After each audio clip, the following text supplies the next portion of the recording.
Facebook's troubles get worse. More people's data were scraped, deleted videos were archived by Facebook, and so on.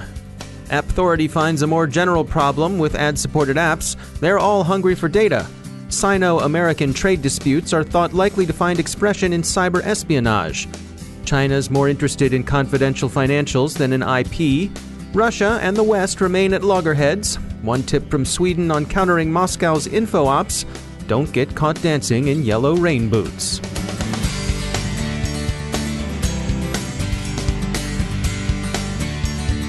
It's time to tell you about our sponsor, ThreatConnect. With ThreatConnect's in-platform analytics and automation, you'll save your team time while making informed decisions for your security operations and strategy. Find threats, evaluate risk, and mitigate harm to your organization.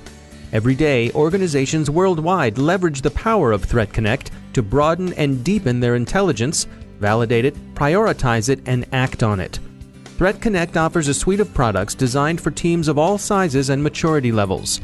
Built on the ThreatConnect platform, the products provide adaptability as your organization changes and grows. If you're headed to RSA this year, stop by ThreatConnect's North Expo booth 3225 for a live demo of the ThreatConnect platform, and of course pick up one of ThreatConnect's famous t-shirts. And if you're not headed to San Francisco, well, you can register for a free ThreatConnect account or learn more by visiting threatconnect.com/free. That's threatconnect.com/free to learn more. And we thank ThreatConnect for sponsoring our show.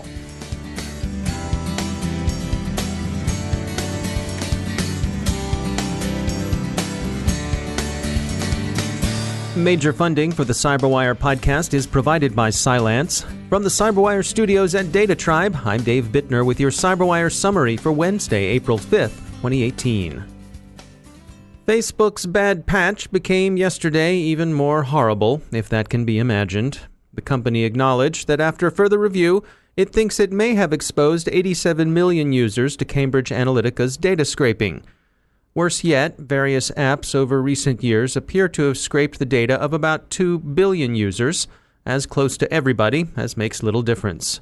It's worth noting again, as people have observed since the data scandal began, that such scraping doesn't represent hacking or exploitation.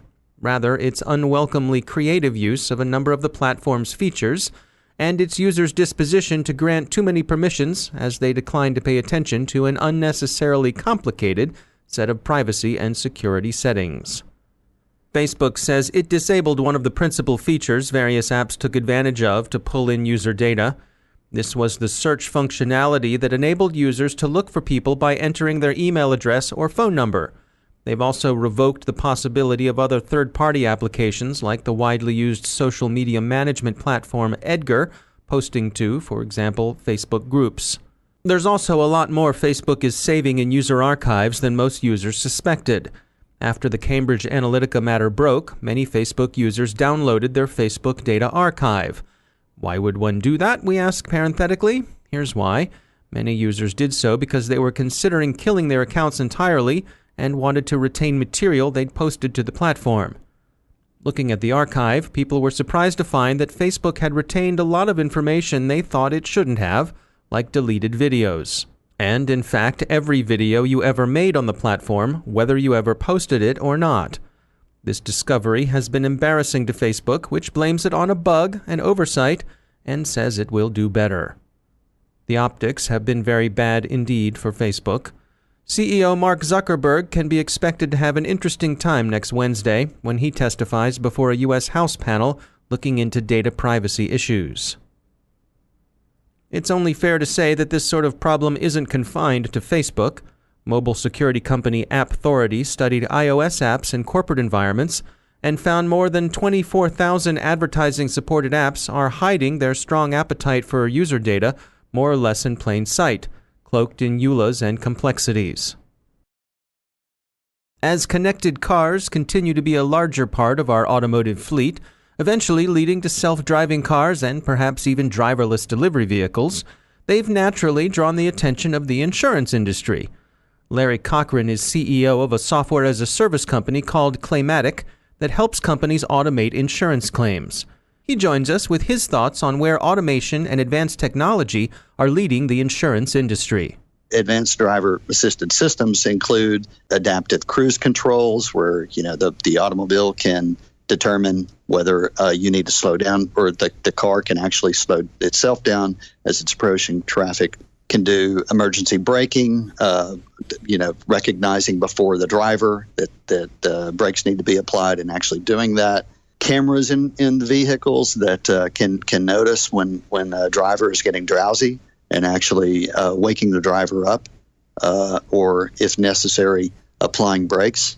And then telematics, which provides constant monitoring of the vehicle and situation. For instance, if you have the vehicle has an impact, and being able to transmit that information to any number of parties that can track that information.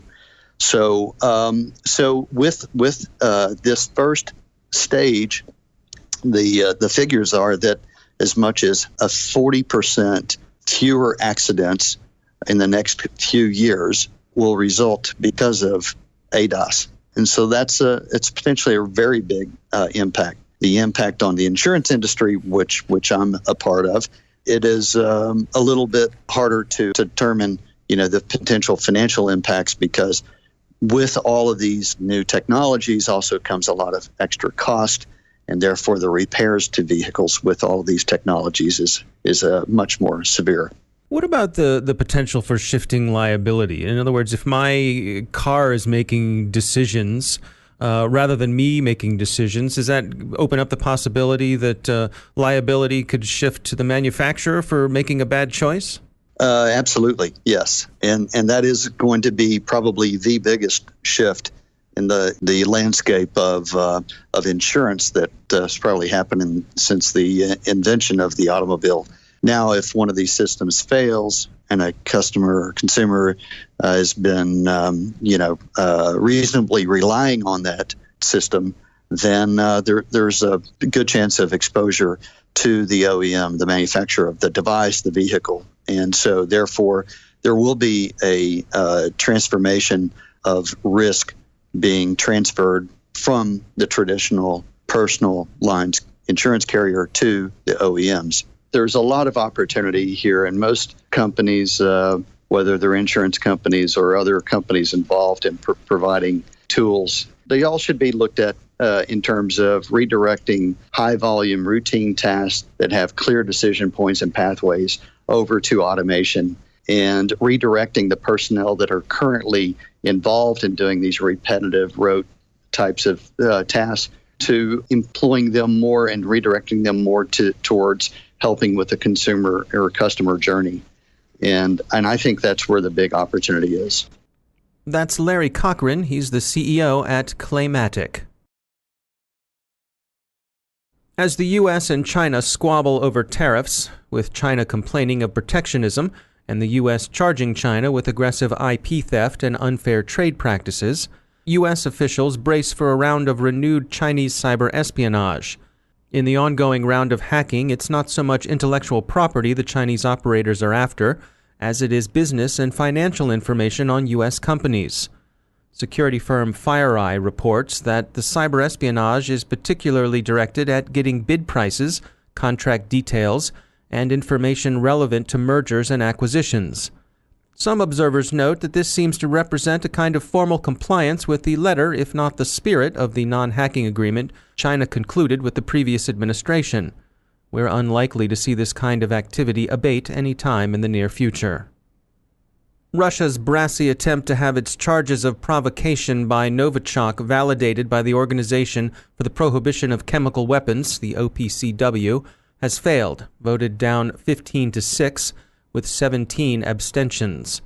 Moscow has suggested that the attempt to kill former GRU officer Sergei Skripal and his daughter Yulia with a highly unusual and little-known binary nerve agent was actually a British provocation, or maybe an American provocation, or probably aided and abetted by the Czechs.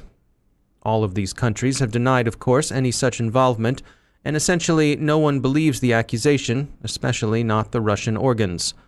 But Russia sought a resolution in The Hague from the OPCW that would pressure the British government to bring Russia into investigation of the attack as a full partner. It failed in this, and as we noted, really no one thinks anyone but Russian espionage services were involved. The list of countries voting with Russia is interesting. They're either subordinates to Russia or powers who have an independent interest in embarrassing the UK, lining up with Moscow's bid to demand the UK conduct a joint investigation of the Salisbury nerve agent attack, were China, Azerbaijan, Algeria, and Iran. We'd wager a month's pay they don't believe it either. British investigators say they've identified with high confidence the lab in Russia where the Novichok agent was produced. Since high confidence doesn't mean mathematical certainty, some of the few who actually appear to swallow the Russian line say they doubt the wet work was really Russian. Among them is UK Labour Party leader Jeremy Corbyn. We understand the itch to use any convenient stick to whack an opposing political party. Not that we approve necessarily, but at least we understand it, because we've seen the House Intelligence Committee. But this appears to argue an odd streak of Russophilia sitting beneath Mr. Corbyn's Lenin cap. Has no one told him Russia really hasn't been communist since Gorbachev dissolved the Central Committee in August of 1991? In any case, the UK and Russia are headed for a showdown at the UN. Russia categorically denies ever having produced the Novichok agent. So tensions remain high with strong expectations that they'll find expression in cyberspace.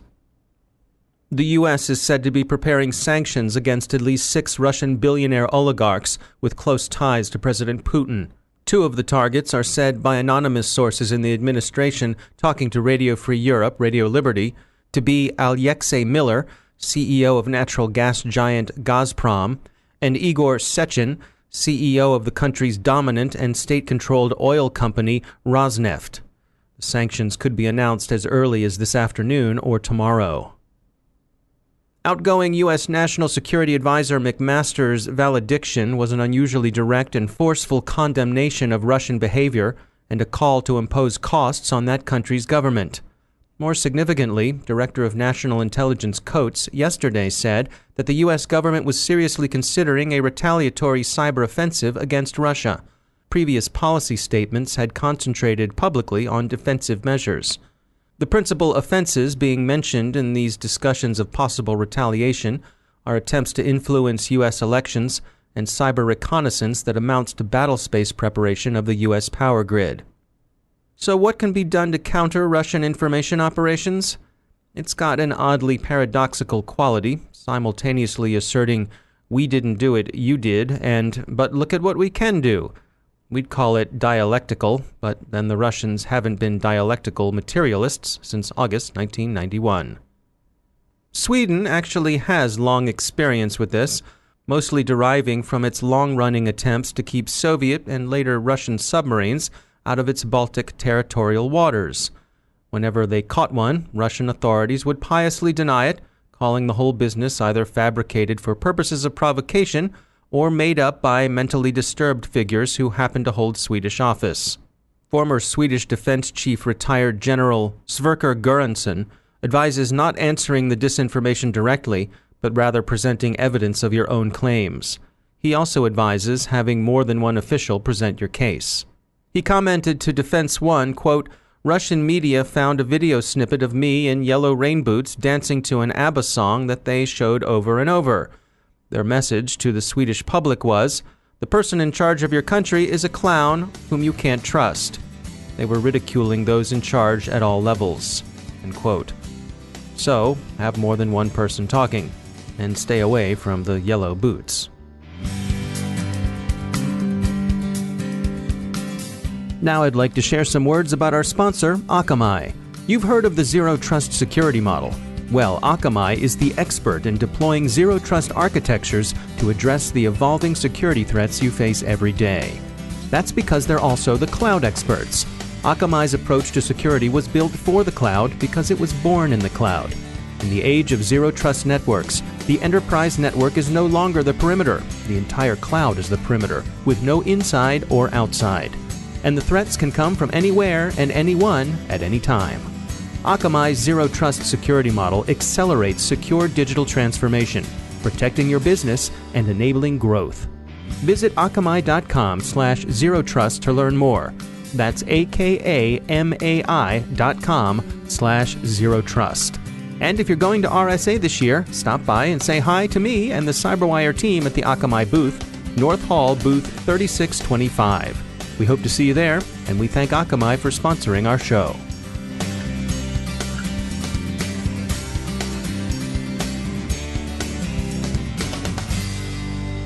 And joining me once again is Joe Kerrigan. He's from the Johns Hopkins University Information Security Institute. Joe, welcome back. Thanks, Dave. So I saw an interesting article come by on Ars Technica, and this was about the New York State Public Service Commission. Those are the people who run the power companies in New York. Right. They have decided that they can charge Bitcoin mining companies more for electricity than other folks. So the commission has said it's okay for power companies to charge more. Yes. Yes. Interesting. It is interesting. This is not uncommon in the power world. They will charge industrial users of power more money for electricity during the day.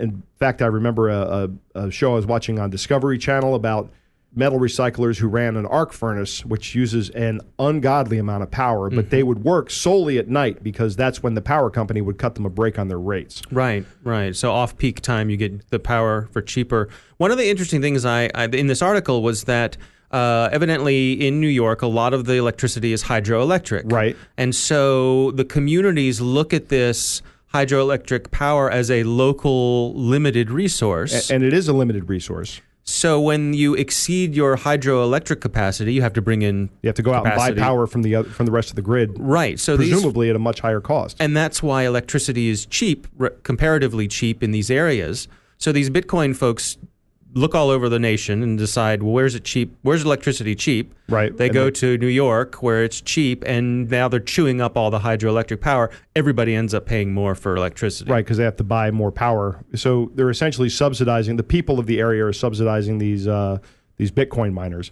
So it's not an uncommon practice to charge people more money for their electrical usage, particularly if they're using more. I don't know how you're going to determine that organization A is a Bitcoin miner and organization B is not a Bitcoin miner. Or if somebody's mining Bitcoin personally, without having a large amount, are you going to charge them more too?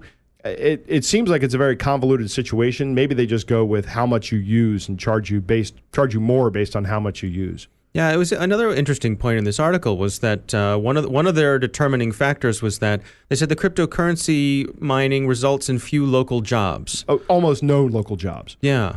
It's because it's all automated. Right.